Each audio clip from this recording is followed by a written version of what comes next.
what's up bro, ladies and gentlemen. Kalian, aku, kita semua tahu aplikasi TikTok. Terlebih lagi sekarang kita berada di masa pandemic, coronavirus yang membuat kita semua work from home. Terus hubungannya sama TikTok apa? Hubungannya sama TikTok tentu saja banyak. Kalau kalian sering berselancar di dunia sosial media saat ini, kemanapun itu kalian pergi, entah browsing atau apapun, pasti kalian akan menemukan TikTok beserta cuplikannya. Walaupun itu di luar aplikasinya sekalipun, pasti kalian akan menemukan cuplikan TikTok. Buka Instagram, nemu cuplikan TikTok. Buka YouTube, malah lebih parah. Buka aplikasinya, buka ini TikTok, buka itu TikTok, buka anu TikTok. Bahkan untuk kegiatan anak sekolah seperti MOS ataupun namanya PKKMB, ada yang menggunakan TikTok. Apakah itu baik? Tergantung. Ada yang bilang baik dan ada juga yang bilang buruk. Ada yin dan ada yang. Yang bilang baik itu mostly adalah cewek-cewek. Tapi ada juga yang cowok, tapi tidak sebanyak cewek-ceweknya. Terus apa yang membuat orang-orang ini atau orang-orang tersebut menganggap baik atau menganggap dengan sangat antusias kehadiran aplikasi TikTok tersebut? Dan jawaban mereka,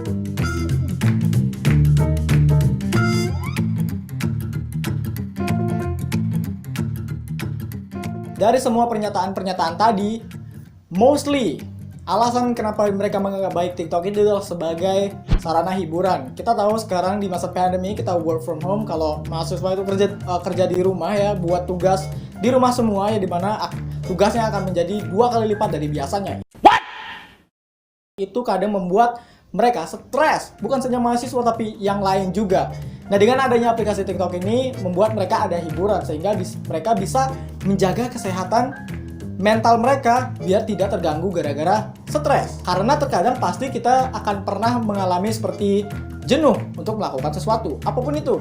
Pasti pernah. Dan ujung-ujungnya yang jadi pelampiasannya adalah TikTok. Dengan begitu, sekarang aplikasi ini adalah seperti aplikasi wajib bagi anak-anak muda. Dan juga di TikTok ada berbagai macam konten, mulai dari yang alay sampai yang berkelas. Tapi di luar dari perbedaan konten-konten itu, TikTok menyelamatkan kalian dalam urusan kesehatan mental dan membuat kalian tidak stres. Jadi berterima kasihlah pada aplikasi TikTok ini karena sudah menyelamatkan psikologis kalian semua. Lantas bagaimana dengan yang meng-hate TikTok? Yang mengatakan bahwa TikTok itu alay, TikTok itu konten yang gak guna, TikTok itu membuat atau menghancurkan citra-citra dari kreator-kreator yang memang niat buat sesuatu dan lain sebagainya. Dan bahkan ada yang mengatakan bahwa TikTok itu membunuh kreator-kreator yang membuat video dari manual. Maksudnya membuat efek-efeknya dari manual, tidak tinggal klik langsung jadi. Mereka benar-benar membuat dari manual gitu.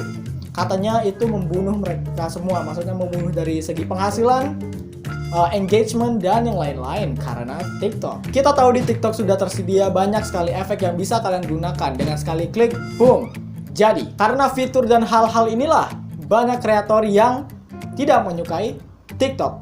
Aku tidak bilang semua kreator, tapi ada beberapa. But aku ngerti perasaan kalian semua karena aku juga adalah salah satu bagian dari orang yang suka banget ngedit dari awal tidak langsung klik jadi. Aku ngerti perasaan kalian semua. Tapi kalau aku pikir-pikir lagi, kalau kita terlalu idealis di sebuah platform yang dimana algoritma di setiap platform itu suatu saat bisa aja berubah, itu akan membunuh kita sendiri. Maksudnya membunuh dalam hal engagement. Satu platform itu tidak bisa jadi patokan terhadap konten kreator untuk menghasilkan karya. Kita harus bisa beradaptasi di semua platform yang ada.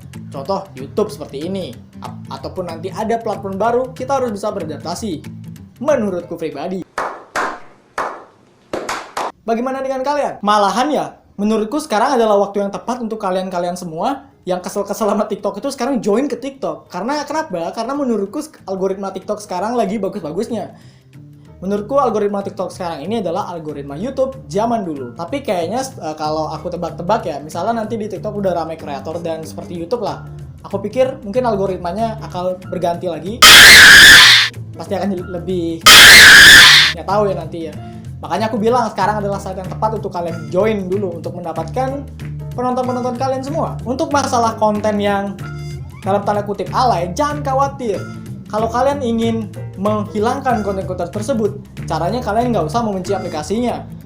kalian ikut join jadi kreator di TikTok. Nah, dengan kemampuan kalian buat konten yang menarik agar bisa viral di TikTok. Kalau udah viral, pasti yang lain ikut. Dan konten-konten yang tanda kutip alay akan jatuh sendirinya tanpa kalian perlu ngata-ngatain.